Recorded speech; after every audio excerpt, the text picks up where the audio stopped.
naunawaan mo naman yung explanation niya na magulo ang kanyang isip nung panahon na yon, malala yung identity crisis niya. Opo, kasi talagang nag-risk ako eh. Dahil nga alam ko pong bisexual siya. So, kaya po ang una kong tanong sa kanya, ba't di natin itry? So, alam po, hindi po rin talaga ako nag-expect. So, in-enjoy ko lang po talaga na kami. Kahit hindi nagtagal, although matagal din naman ilang buwan, di ba? 10 Kahit po. hindi mas tumagal doon, did you feel it was worth it? Yes po. Hindi ka nagsisi? Hindi po ako nagsisi. Masarap yung karanasan na yon. Yes po. Wow. Ikaw, Renel.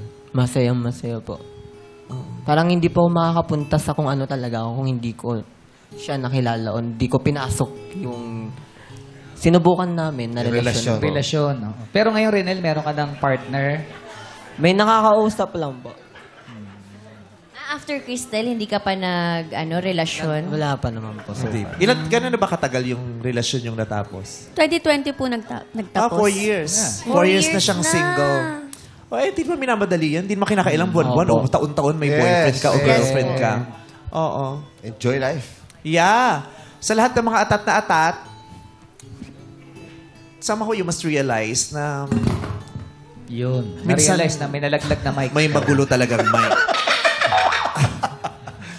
And then, you actually don't need to rush. And you don't need a partner to complete you.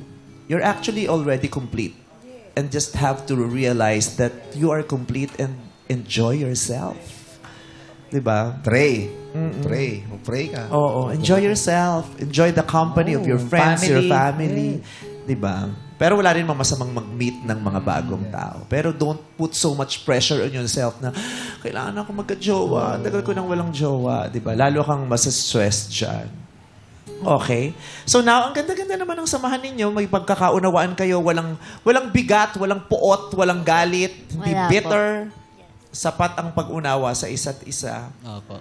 Diba? But how are you now? Kamusta ang Okay naman ang crisis po, na ano? pinagdaan? Nalampasan mo na? Sigurado ka na sa sarili mo? Nalagpasan ko na po yung gender crisis ko. Ngayon po, nag-aaral na po ako at kahit papaano nakaka-survive naman po.